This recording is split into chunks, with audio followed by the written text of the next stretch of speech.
Welcome to The Book of Life, a show about Jewish books, music, film, and web. I'm Heidi Estrin. The Book of Life is a podcast service of the Feldman Library at Congregation B'nai Israel in Boca Raton, Florida.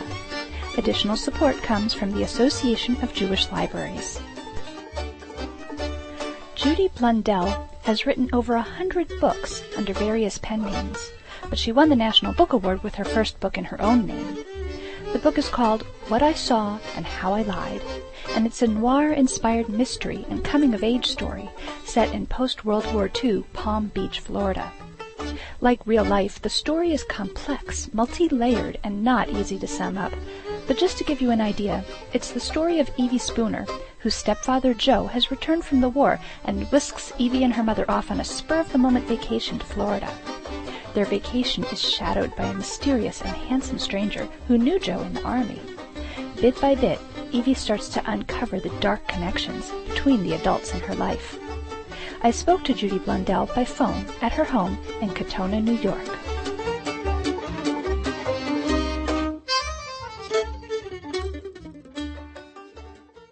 Judy, you've written many books under pen names, in particular a lot of Star Wars tie-ins under the name Jude Watson. What made you break out of that mold to do something different? Well, I always credit my editor, David Levithan, at Scholastic. Together we've done about 47 books. And he just said to me one day, write something and bring it to me. And I said, what are you looking for? Which is a writer like me, a writer for hire usually asks their editor. And he said, no. Write something that you want to write. And I said, well, I do have this idea. He said, go. And that's how I think I got the courage to actually sit down and pull this idea together and show it to David. Was this kind of a one-time thing to break away from the work for hire, or are you going to be writing more of your own ideas? Oh, I'm definitely going to write another. I'm going to continue to write as Judy Blundell, but I also really enjoy writing as Jude Watson. I write mostly middle grade, and it's work that's important to me because it's an age where boys start reading, and we're losing boys to reading all the time. So I really enjoy writing as Jude Watson. I'm working on this series called 39 Clues, so I'm going to continue to do both. What was the genesis for What I Saw and How I Lied? I lived in Florida for about 5 years in the Palm Beach area. And while I was living there, I woke up in the middle of the night with a terrible headache. And when writers have terrible headaches, they often think they're aneurysms because we're all basically hypochondriacs. So I was trying to distract myself from this headache, and I was awake in the middle of the night, and this image came to me of a young girl playing solitaire in a hotel lobby. And I was awake anyway, so for the rest of the night, I told myself the story of who she was and what she was doing there. And the compulsion to tell that story drove the book, but it took me another 5 years to actually write it and to pull all the other threads into the book that I needed. You were talking about the dream that you had, the image that came to you in the middle of the night, and how you wanted to tell the story of this girl. But there are so many other parts of it that aren't really about a hotel in Florida. Where did those other elements come from? When I figured out that it was really a post-war story, I knew that I couldn't set a book in 1947 in Palm Beach without dealing with anti-Semitism.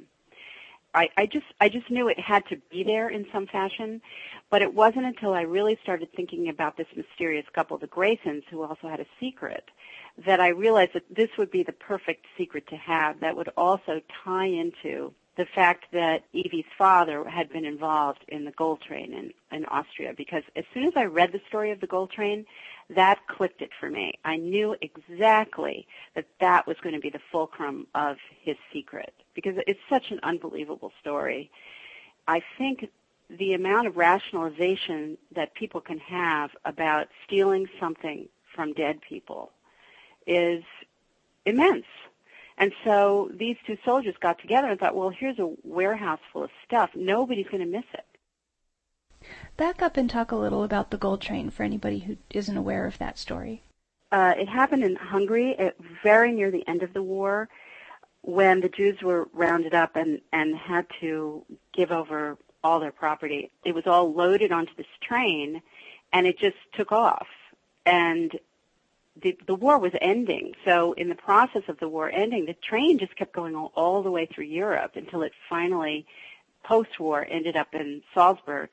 And it took a while for the Americans to get a hold of it and realize what they had, and they didn't know what to do with it. So they just had this warehouse full of stuff. Some of the officers would requisition some of it for their offices, these beautiful rugs and silverware and all this kind of stuff. And eventually, some of it was auctioned off in Sotheby's in, I think, 1948. Mm-hmm. And explain a little how that works into the story. Well, Evie's stepfather, Joe, and Peter Coleridge, who is the mysterious stranger, both are in Salzburg, post-war Salzburg, still in the army, and they decide to steal what they can.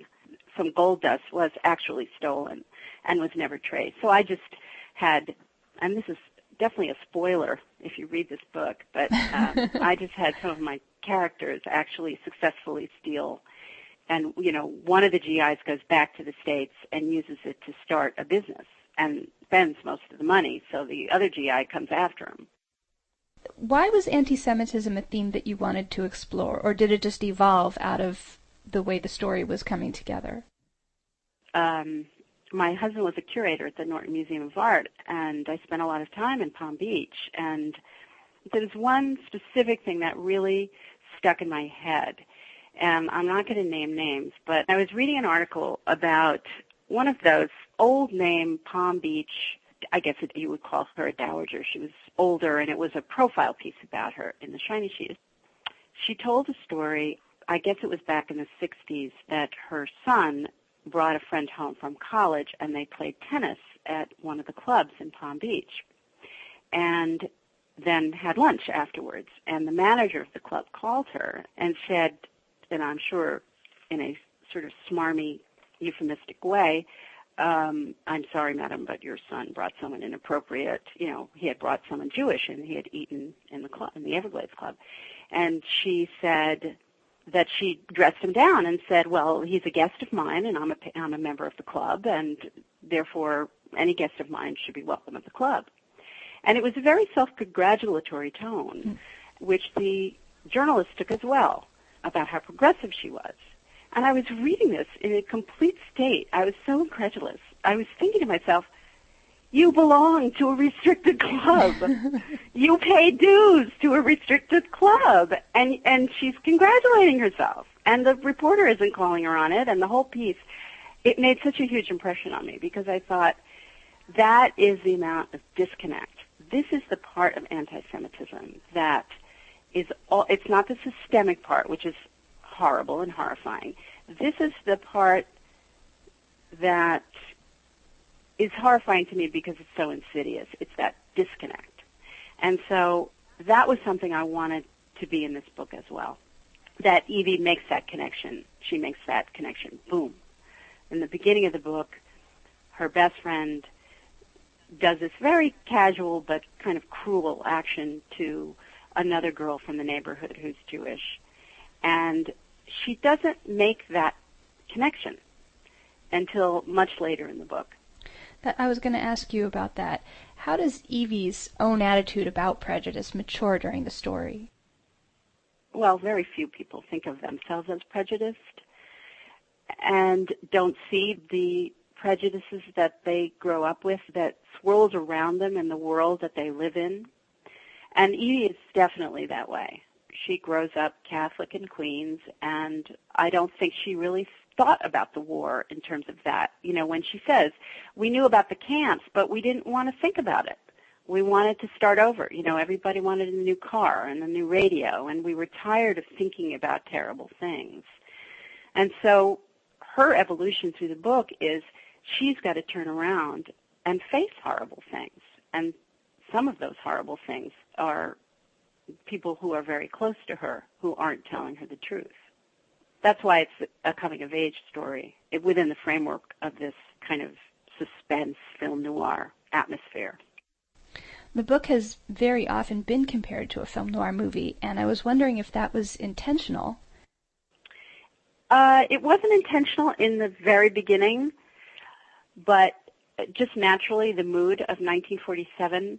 When I first started the book, my conception of the post-war years was everybody came home, and all of a sudden the factories were retooled for consumer goods, and the economy went booming, and it was a time of great optimism in American life, which is true. That is definitely part of the post-war American mood. But on the other hand, one of the things I did to do research was only read books that were either written during that period or earlier, or listen to music from that period.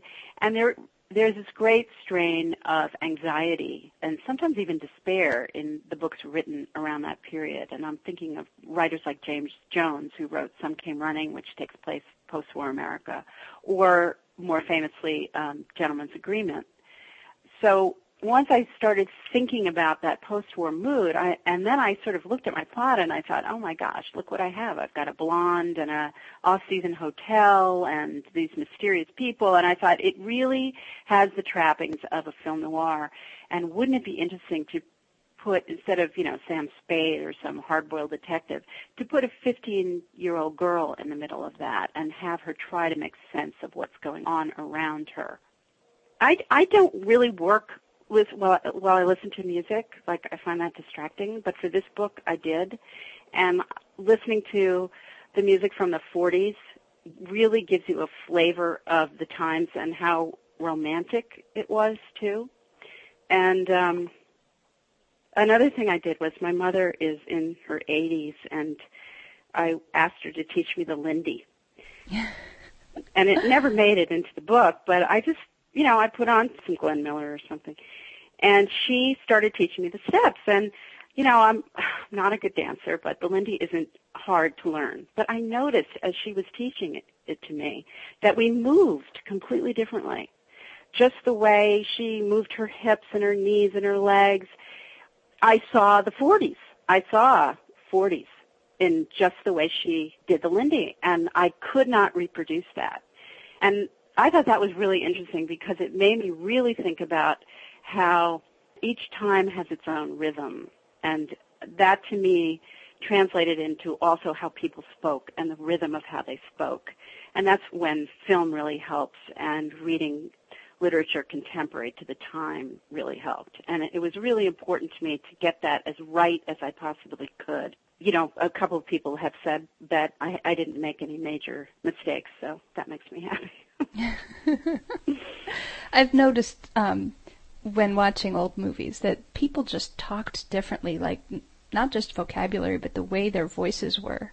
Yeah, I know, absolutely. And it feels like, in this book, it feels like they're talking that way. This is also one thing that really was helpful, was that my mother had saved newspapers from Pearl Harbor all the way through VJ Day, mostly front pages, and they're very fragile, but she had boxes of these, and that was this huge, wonderful resource to actually hold the newspapers and look through them and get a feel of the time. That was lucky. I was going to ask you, you were talking about listening to music of the era. Is there any particular song that you kind of feel like represents the book? Let me go over to my iTunes. There's a song called Long Ago and Far Away that I listen to a lot. It's very dreamy. I think it came out in 1947, actually. Yeah, Joe Stafford. Long Ago and Far Away is this very moody, very hopeful song about, I dreamed a dream, and now the dream is here beside me. It's, it's very schmaltzy, but beautiful. And so I listened to that because these are songs that Evie would have been listening to on the radio and dreaming about love. So that I would say was one of them, definitely.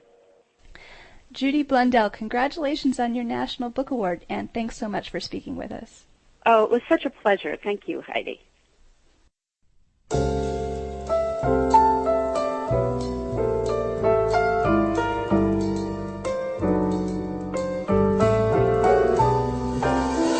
You're listening to a jazz rendition of Long Ago and Far Away from the PodSafe Music Network, played by Mike Del Ferro.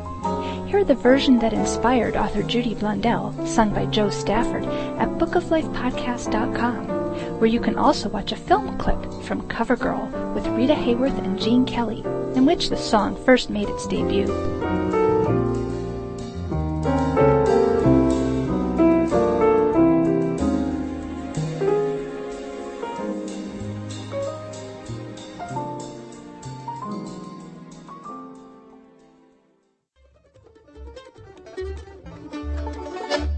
You can now receive Book of Life episodes through your Facebook account.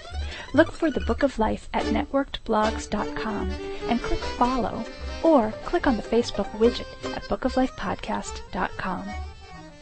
The Book of Life is a podcast service of Congregation B'nai Israel of Boca Raton, Florida at cbiboca.org and is supported in part by the Association of Jewish Libraries, online at jewishlibraries.org. Our background music is provided by the Freilach Makers Klezmer String Band at freilachmakers.com. Visit our podcast website at bookoflifepodcast.com or listen to the latest episode by phone at 916-313-3820. We welcome your comments and questions at bookoflifepodcast@gmail.com. Thanks for listening and happy reading.